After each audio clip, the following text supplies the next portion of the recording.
નમસ્કાર વિદ્યાર્થી ધોરણ 12ના BA સબ્જેક્ટના પ્રકરણ 8 નાણાકીય સંચાલનમાં આપણે કાર્યશીલ મૂડી વિશે જોઈ ગયા. હવે આપણે કાયમી મૂડી કે જે આપણે લાંબા ગાળા માટે જરૂરિયાત હોય એની વાત કરતા હતા, તો એ જોઈએ કે એ શું છે. તો એનો અર્થ અને ખ્યાલ આપેલો છે કે કાયમી મૂડી એટલે લાંબા ગાળાની મૂડી કે જે સામાન્ય રીતે 5 વર્ષ કે તેથી વધુ સમય માટે ધંધામાં રોકાયેલી હોય છે. સમયગાળો યાદ રાખજો, 5 વર્ષ કે તેથી વધુ સમય માટે ધંધામાં રોકાયેલી હોય છે એવી મૂડીને તમે કાયમી મૂડી કહી શકો. કાયમી મિલકતો જમીન, મકાન, યંત્ર, પ્લાન્ટ, ફર્નિચર વગેરેમાં રોકાયેલી હોય. અલી આપણે ચાલુ મિલકતોમાં રોકાયેલી મૂડીને આપણે કાર્યશીલ મૂડી કહેતા હતા. જ્યારે કાયમી મિલકતો જેવી કે જમીન, મકાન, યંત્ર, પ્લાન્ટ, ફર્નિચર વગેરેમાં જે રોકાયેલી મૂડી જે છે એને આપણે કાયમી મૂડી તરીકે ઓળખીએ છીએ. આમ કાયમી મૂડીનું અસ્તિત્વ લાંબા ગાળા સુધી ચાલુ રહે છે. એની લાક્ષણિકતાઓ આપેલી છે કે કેવી હોય કાયમી મૂડી. તો પહેલું, લાંબો ગાળો. શરૂઆત શબ્દ જ ત્યાંથી ચાલુ થાય છે કે કેટલા ગાળા માટેની હોય, તો કે લાંબા ગાળા. કાયમી મૂડી લાંબા ગાળા સુધી એટલે કે 5 વર્ષ કે તેથી વધુ સમય માટે ધંધામાં રોકાયેલી રહે છે. ધંધામાં રોકાયેલી હોવાથી એ કાયમી મિલકતોમાં રોકાયેલી છે એમ તમે ત્યાં બતાવી શકો કે ક્યાં રોકાયેલી, તો કે કાયમી મિલકતોમાં. બીજું, વિવિધ પ્રકારના ધંધામાં જુદું જુદું પ્રમાણ. બરાબર. મોટા ઉદ્યોગો જેવા કે ભારે યંત્ર સામગ્રી, રાસાયણિક ઉદ્યોગોમાં કાયમી મૂડીનું પ્રમાણ વધુ હોય, જ્યારે વેપારી એકમોમાં કાયમી મૂડીનું પ્રમાણ ઓછું હોય. કારણ કે જે મોટા ઉદ્યોગો છે, જે મેન્યુફેક્ચરિંગ યુનિટ્સ છે, જે કે કોઈ વસ્તુનું ઉત્પાદન કરે છે, તો એવી ઉત્પાદન કરતા હશે એટલે ત્યાં શું હશે કે ત્યાં યંત્ર સામગ્રી અને એ બધી વસ્તુઓની ખાસ જરૂર હશે. યંત્ર સામગ્રી હશે કે જેના દ્વારા મશીનરી અને એના દ્વારા જગ્યા એટલી હશે, એ બધા દ્વારા ઉત્પાદન થતું હોય. તો એ જે છે એ ત્યાં રોકાણ, તમારો રૂપિયો એટલે એ કાયમી મિલકત ત્યાં વધારે રોકાશે. જ્યારે રાસાયણિક ઉદ્યોગોમાં એમ કે ત્યાં કેમિકલ ને આ તે બધાના મોટી મોટી મશીનરી હોવાની, તો આ બધી જગ્યાએ તમારી કાયમી મૂડી વધારે રોકાયેલી હશે. જ્યારે વેપારી એકમો કે જ્યાં ખાલી ફર્નિચર છે કે કોઈ જમીન અને મકાન, આ 3 વસ્તુ જોવા મળે, તમને પ્લાન્ટ અને યંત્ર ને એવું જોવા નહીં મળે, તો એવી જગ્યાએ કાયમી મૂડીનું પ્રમાણ તમને ઓછું જોવા મળશે. એટલે વિવિધ પ્રકારના ધંધામાં જુદું જુદું પ્રમાણ તમને જોવા મળશે.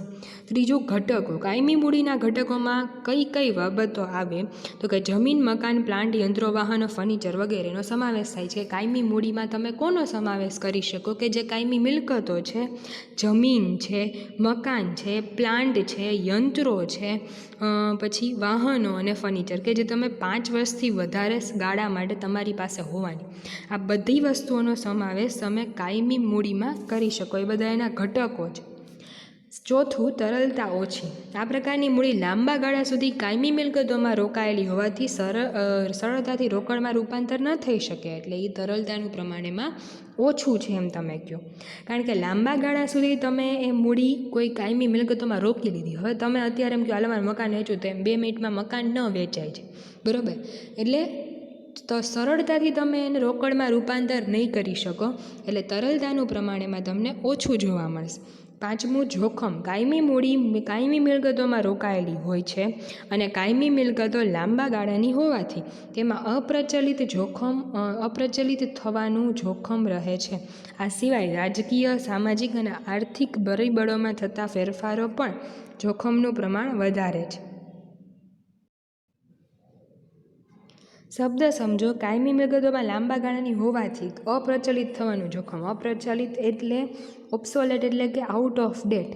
આઉટ ઓફ ડેટ એટલે કે જૂનું. શું કામે? તમે જસ્ટ ઇમેજિન કરો, કોઈ યંત્ર તમે લીધું છે, હવે અત્યારની ટેકનોલોજી મુજબ લીધું, 10 વર્ષ પછી એમાં કેટલી બધી ટેકનોલોજીનું અપગ્રેશન આવી ગયું હશે. તો એ અપગ્રેશન ત્યારે તમે જોવા જાઓ તો એ તમારું યંત્ર તમને એમ થાય કે આ યંત્ર કરતાં અત્યારે નવું લેવું પડશે, તો એ જે યંત્ર જે છે એ તમારું નકામું. તો આ રીતે અપ્રચલિત થવાનું જોખમ રહેલું છે. આ સિવાય રાજકીય, સામાજિક અને આર્થિક પરિબળોમાં પણ ફેરફાર થાય તો પણ જોખમનું પ્રમાણ વધે, બરાબર. ધારો કે અત્યારે જસ્ટ આપણે સામાન્ય માણસની જ વાત કરીએ તો તમારી પાસે જમીન હોય અથવા તો કોઈ મકાન હોય. હવે એ કોઈ જગ્યા જે જગ્યાએ હોય એના ભાવ અત્યારે ખૂબ ચડતા હોય, પણ ભવિષ્યમાં ક્યારે એવું આવ્યું કે એ જગ્યાના ભાવ ખૂબ જ ઘટવા લાગ્યા, તો તમારું એ મકાન તમે લીધું હતું એની સાથે પેરેલલ આવીને ઊભું રહેશે. 10 વર્ષ પછી પણ એમાં એટલું અપગ્રેશન તમને જોવા નહીં મળે જે જોવા મળવું જોઈતું હતું. તો આવા ઘણા બધા પરિબળોને કારણે, આર્થિક પરિબળો, રાજકીય, સામાજિક પરિબળોને કારણે એમાં જોખમનું પ્રમાણ વધારે છે, કારણ કે લાંબા ગાળાની બાબત છે એટલા માટે. છઠ્ઠું, ઘસારો. કાયમી મૂડી જેમાં રોકાયેલી છે તેવી કાયમી મિલકતો ઉપર ઘસારો ગણાય છે, તેથી કાયમી મૂડીની ચોપડે કિંમતમાં ઘટાડો થતો રહે છે. મેં તમને કાલે બી વાત કરી હતી કે યંત્ર હશે તો 10 વર્ષ પછી એનું આયુષ્ય પતશે એટલે નવું લેવું પડશે, એટલા માટે આપણે એના ઉપર ઘસારો ગણીએ છીએ. અને ઘસારો ગણવો એટલે કે દર વર્ષે એમાં કોઈ રકમ ઘસારા તરીકે બતાવી અને ઘસારા ભંડોળમાં જમા કરતી જ આવી. તો એ જે છે એના લીધે શું થશે કે અત્યારે મારી પાસે કોઈ મિલકત 10 લાખની છે, તેના ઉપર હું 1% ધારો કે ઘસારો ગણું, ધારો કે 10 લાખની વસ્તુ ઉપર કદાચ 1% ઘસારો ગણું તો એ 10,000 રૂપિયા. તો 10,000 રૂપિયો દર વર્ષે તો એમાં ઘટતો જવાનો ને. એટલે આ જસ્ટ ખાલી એક્ઝામ્પલ છે, બાકી 5%, 10% ને 15% એવા જ તમને એમાં આંકડા જોવા મળતા હોય. તો આજે છે એ શું થશે કે પછી એમાં સીધી લીટીની પદ્ધતિઓ હોય, ઘટતી જતી બાકીની પદ્ધતિઓ હોય. સીધી લીટી એટલે કે દર વર્ષે સેમ જ ઘસારો ગણાય કે ભાઈ ધારો કે 10% હોય તો 1 લાખ એટલે 1 જ લાખ. પણ જ્યારે ઘટતી જતીમાં હોય તો 10 લાખમાંથી 9 થયા, 9માંથી પાછા 90,000 બાદ થાય, 81માંથી પછી 9 લાખમાંથી 90,000 બાદ થાય, પછી જે વધે એના 10% એ ઘટતી જતીની બાકી પદ્ધતિ. એટલે બેય રીતે થતું હોય. બેમાંથી જે પદ્ધતિ કોઈ પણ કંપની અપનાવતી હોય એ પ્રમાણે મિલકતની કિંમતમાં ઘટાડો દર વર્ષે થતો જશે, એટલે કાયમી મૂડીમાં પણ તમને ઘટાડો જોવા મળશે. પ્રાપ્તિ સ્થાનો. કાયમી મૂડીના પ્રાપ્તિ સ્થાનોમાં ધંધાના સ્થાપકો, ધંધાના માલિકો, વિવિધ પ્રકારની જામીનગીરીઓ, નાણાકીય સંસ્થાઓ અને નફાનું પુનઃરોકાણ વગેરે છે. કાયમી મૂડી મળે ક્યાંથી તો કે ધંધાના સ્થાપકો લઈ આવે, એ ધંધાને માલિકો, બરાબર. વિવિધ પ્રકારની જામીનગીરીઓ કે જે લાંબા ગાળાની હોય કે જેની અંદર તમે પૈસા રોકેલા હોય, એ કાયમી મિલકતો જેને તમે એમાં ગણાવી શકો. એવી કોઈ ધારો કે એવા કોઈ 15 વર્ષના તમે ડિબેન્ચર લીધેલા હોય, બરાબર, તો એ તમારી કાયમી કહી શકો તમે, બરાબર. કોઈ 10-15 વર્ષના પ્રેફરન્સ શેર લીધા હોય તો એ પણ તમારી, કે કોઈ બી જગ્યાએ કોઈ પણ પ્રકારનું રોકાણ કરેલું હોય તો એ વિવિધ પ્રકારની જામીનગીરીઓ અને નાણાકીય સંસ્થાઓ પાસેથી અને નફાનું પુનઃરોકાણ કે જે તમે કોઈ મિલકત કે આ તે લેવા માટે કરતા હોય, બરાબર. તો આ બધા પ્રાપ્તિ સ્થાનો દ્વારા તમને કાયમી મૂડી મળતી હોય છે. તો આટલી એની લાક્ષણિકતા તમે બતાવી શકો કે કાયમી મૂડી કેવી હશે. લાંબા ગાળાની હોય, અલગ અલગ પ્રકારે અલગ અલગ પ્રમાણ જોવા મળે, એની અંદર કયા કયા ઘટક હોય, તરલતા કેવી હોય, જોખમ કેવું હોય, ઘસારો અને પ્રાપ્તિ સ્થાન. પછી હવે કાયમી મૂડીની જરૂરિયાતને અસર કરતા પરિબળો, જેમ આપણે કાર્યશીલ મૂડીની જરૂરિયાતને અસર કરતા પરિબળો જોયા, તેમ અહીંયા કાયમી મૂડીની જરૂરિયાતને અસર કરતા પરિબળો જોઈએ. તેમાં પહેલું છે ધંધાનો પ્રકાર અને સ્વરૂપ. ઔદ્યોગિક પ્રવૃત્તિ કરતા ઔદ્યોગિક એકમો જેવા કે વહાણવટા ઉદ્યોગ, લોખંડ અને સ્ટીલ ઉદ્યોગ, ખનિજ ઉદ્યોગ અને આ બધાને વિશાળ પ્રમાણમાં કાયમી મૂડીની જરૂર પડે છે. ઔદ્યોગિક પ્રવૃત્તિ કરતા ઔદ્યોગિક એકમો એટલે કેવા તો કે વહાણવટા ઉદ્યોગ, લોખંડ અને સ્ટીલ ઉદ્યોગ, આ બધાની અંદર મશીનરી હશે, જમીન એટલી હશે. ખનિજ ઉદ્યોગ, આ બધાની અંદર તમારે મોટા મોટા સંસાધનોને મોટી મોટી બધી બાબતોની જરૂર પડશે. તો ત્યાં તમે કાયમી મિલકતોમાં જે વધારે રોકાણ કરેલું હશે તો ત્યાં કાયમી મૂડીની જરૂર વધારે રહેશે. જ્યારે સેવા પૂરી પાડતા એકમોમાં કાયમી મૂડીની જરૂર પ્રમાણમાં ઓછી હોય. ધારો કે ડૉક્ટર્સનું કેબિન કે ડૉક્ટરની એવી કોઈ હોય, અથવા તો ચાર્ટર્ડ એકાઉન્ટન્ટ ને એ બધા જે છે કે કોઈ બીજા પ્રકારની કોઈ પણ સેવા પૂરી પાડતી કે વેપારી કંપનીઓ, જે કોઈ પણ આવી પ્રકારની કંપનીઓ છે કે આવા પ્રકારના કોઈ બિઝનેસ છે, એમાં કોઈ એવી મોટી મોટી જગ્યાએ નાણાં નહીં રોકવા પડતા હોય, એટલે કાયમી મૂડીની જરૂરિયાત ત્યાં ઓછી રહેવાની. એકમનું કદ. નાના કદના એકમોને મોટા કદના ઔદ્યોગિક એકમ કરતાં પ્રમાણમાં ઓછી કાયમી મૂડીની જરૂર, એ ઓબ્વિયસ વાત છે. ગૃહ ઉદ્યોગને ખાંડ ઉદ્યોગ કે સુતરાઉ કાપડ કરતાં ઓછી કાયમી મૂડીની જરૂરિયાત, જ્યારે વાહનોનું ઉત્પાદન કરતાં એકમોનું કદ મોટું હોવાથી વધારે પ્રમાણમાં કાયમી મૂડીની જરૂરિયાત રહેવાની, કારણ કે એને સ્પેર પાર્ટ્સ, વાહનોના એન્જિન, આ તે બધી વસ્તુનું રોકાણ જે કરવું પડે, હવે એ લે બહારથી તો પણ ભલે અને પોતે ઉત્પાદન કરે તો પણ ભલે, પણ પૈસા તો એના વધારે રોકાણ, કારણ કે વાહનનું ઉત્પાદનનું સતત ચાલતું રહે. અને વાહનને એ બધી કંપની એવી છે કે વાહન માણસ લે પછી એને 10, 12, 15 વર્ષ સુધી એ કરવાનું. તો આ જે બધી વસ્તુ જે છે અને ઉપર જે લખ્યું કે ગૃહ ઉદ્યોગને ખાંડ અને સુતરાઉ કાપડ કરતાં ઓછી જરૂરિયાત રહે, એટલે ખાંડ અને સુતરાઉમાં તમારે મશીનરી આ તે બધી વસ્તુની જરૂર પડશે, એટલે ત્યાં તમારે વધુ કાયમી મૂડીની જરૂર રહે છે. ગૃહ ઉદ્યોગોમાં એવી મોટી મોટી મશીનરીની જરૂર નહીં પડે કે જેમાં તમારે કાયમી મિલકતોમાં કાયમી મૂડી રોકવી પડશે. એટલે આ રીતે જેવું કદ એકમનું એ પ્રમાણે કાયમી મૂડીની જરૂરિયાત રહેવાની. માલિકી અને ભાડાપટ્ટાનો ઉપયોગ. જમીન, મકાન, યંત્રો વગેરે જેવી કાયમી મિલકતો ખરીદવા કરતાં જો ભાડાપટ્ટાથી મેળવવામાં આવે તો તેટલે અંશે કાયમી મૂડીનું રોકાણ ઘટાડી શકાય છે અને કાયમી મૂડીનું જોખમ પણ ઘટાડી શકાય છે. ઘણી વખત આપણે ભાડાપટ્ટાની જમીન, ભાડાપટ્ટાનું મકાન, ભાડાપટ્ટાનું યંત્ર, એટલે ભાડા ઉપર જો તમે આ બધી વસ્તુ કોઈ એવા ચોક્કસ પ્રકારના ભાડાના કરાર દ્વારા આ બધી વસ્તુઓ તમે લીધી હોય તો એનાથી શું થશે કે તમારી જે મિલકત જે છે, કાયમી મૂડી જે છે એમાં નહીં રોકાય. એટલે કે કાયમી મિલકતોમાં તમારી આ કાયમી મૂડી નહીં રોકાય, પરંતુ એ ભાડે પટ્ટે લીધેલી છે, એટલે ભાડું પટ્ટાનો જે રકમ ચૂકવવાની થતી હોય એ તમારે એમાં ચૂકવવાની થાય. એટલે કાયમી મૂડીનું પ્રમાણ જો તમે ભાડાપટ્ટાથી ખરીદો તો ઘટાડી શકાય અને જોખમ પણ ઘટાડી શકાય. ચોથું છે સંશોધન ખર્ચ. ઔદ્યોગિક એકમોએ તેમની પેદાશને વધુ ઉપયોગી બનાવવા માટે અને ઉત્પાદન પડતર ઘટાડવા માટે અને વસ્તુઓનો આકાર કે રચના આકર્ષક બનાવવા સંશોધન કાર્ય હાથ ધરવું પડે. પેદાશને વધુ ઉપયોગી બનાવવા. ઘણી બધી વસ્તુઓ આપણે જોઈ હોય કે એમાં ઘણા બધા ફેરફાર થતા હોય. મોબાઈલની જ વાત કરીએ તો એમાં એક નહીં ને બીજું વર્ઝન પાછું ઉપલબ્ધ જ હોય. તો આવી રીતે કેમ ને કેમ વધારે પ્રકારે વધુ વસ્તુ સારી બનાવવી, પ્લસમાં ઉત્પાદનની પડતર કેમ ઘટાડી શકાય એનું સંશોધન પણ ચાલતું હોય. પ્લસમાં વસ્તુનો આકાર અને રચના, બરાબર, ધારો કે પેકિંગ બહુ મોટું મળતું હોય, પછી એમાંથી નાના પ્રકારના પેકિંગમાં એના રંગ, રૂપ, પેકેજિંગ બધી વસ્તુમાં ફેરફાર કરાતો હોય. ધીરે ધીરે આપણે અત્યારે બાલાજીની વાત કરીએ તો પહેલાં ખાલી સોલ્ટીને એ જ વેફર આવતી હોય ને અત્યારે તમે કેટલા વર્ઝન વેફર્સના જુઓ છો. એ જસ્ટ આ બધી વસ્તુના સંશોધન પાછળ કે માણસને શું ભાવે છે, આ બધું શું ફાવે છે, એ બધા માટેના સંશોધન અને પ્રોડક્ટને આકર્ષક બનાવવા માટે સંશોધન કાર્ય હાથ ધરવું પડે છે. આ બધા ખર્ચ માટે પણ કાયમી મૂડીની જરૂરિયાત પડે છે, કારણ કે સંશોધન તમે કરશો એ કોઈ 5-10 મહિનામાં પૂરું થઈ જાય એવું ન હોય. સંશોધન સતત ને સતત ચાલતું રહેવાનું હોય. એટલે આ બધા માટે સંશોધન ખર્ચ હોવાનો અને જે કાયમી મૂડી એમાં રોકાશે.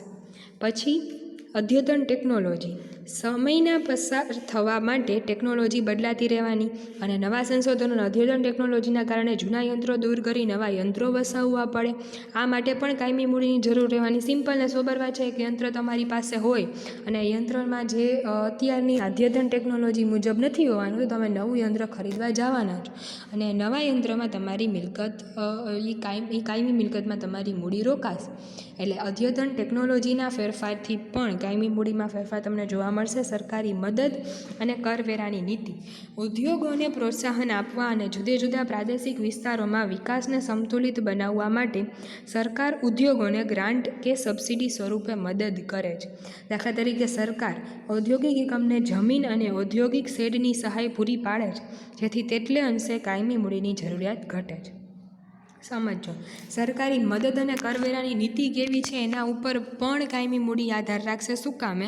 કારણ કે ઉદ્યોગોને પ્રોત્સાહન આપવા અને જુદા જુદા પ્રાદેશિક અમુક વિસ્તારો એવા છે કે જ્યાં ઉદ્યોગોની સ્થાપના થતી જ નથી, તો એવી જગ્યાએ સરકાર ઉદ્યોગો સ્થપાવવા માટે આવી બધી સહાય કરતા હોય, આવી બધી સબસિડી આપતા હોય, આવી બધી ગ્રાન્ટ આપતા હોય કે જેના લીધે ધારો કે જો અહીંયા આપ્યું છે કે સરકાર ઔદ્યોગિક એકમને જમીન અને ઔદ્યોગિક શેડની સહાય પૂરી પાડે છે. ઔદ્યોગિક એકમને જમીન અને ઔદ્યોગિક શેડ એટલે કે જે આખું સ્ટ્રક્ચર ઊભું થાય કે જેની અંદર તમારે ઉત્પાદન કરવાનું હોય એવા મશીનરી આતે, પછી એની અંદર બધી વસ્તુઓ કે જે સ્ટોક તમારે રાખવાનો છે એ માટેની એક ચોક્કસ પ્રકારનું એવું એક બાંધકામ. તો એવી અને જમીન એ બધાની સહાય પૂરી પાડતી હોય છે ગવર્મેન્ટ, અને એના કારણે જો એવી સહાય તમને મળેલી હોય તો એના કારણે કાયમી મૂડીની જરૂરી કે તમારી જમીનમાં ઔદ્યોગિક શેડમાં તમારા નાણાં નહીં રોકાય. સરકારની કરવેરાની નીતિ પણ કાયમી મૂડીની જરૂરિયાતને અસર કરે છે. દાખલા તરીકે સરકાર યંત્રો ઉપર ઉદાર ઘસારાની નીતિ અમલમાં મૂકે તો જૂના યંત્રોને સ્થાને નવા યંત્રો ખરીદવાનું આકર્ષણ રહેશે. આ માટે વધારાની કાયમી મૂડીની જરૂરિયાત ઝડપી બને છે. જો સમજો, યંત્ર ઉપર ઉદાર ઘસારાની નીતિ એટલે કે ઘસારો જે ગણાતો હોય બરાબર, એની સામે એ આવકમાં છે ને એ ઘસારાનું ભંડોળ હોય ને એ ઘટતી જતી બાકીની પદ્ધતિએ, સીધી લીટીની પદ્ધતિએ કઈ મેં તમને કીધું એમ કે આ બે રીતે ગણાતી હોય બરાબર ઘસારો. તો હવે આમાંથી કઈ નીતિ એવી છે કે જેનાથી વધારે, અને કારણ કે એ જે ઘસારો હોય ને એ ઘસારો તમને બાદ મળતો હોય, તો કયો ઘસારાની પદ્ધતિ ગવર્મેન્ટ અમલમાં મૂકે છે, મીન્સ કે ગવર્મેન્ટ એમ કહે કે ઘટતી જતીની બાકીની પદ્ધતિ તમારા ઇન્કમટેક્સમાં એ બાદ મળશે, એ પદ્ધતિથી ગણેલો ઘસારો.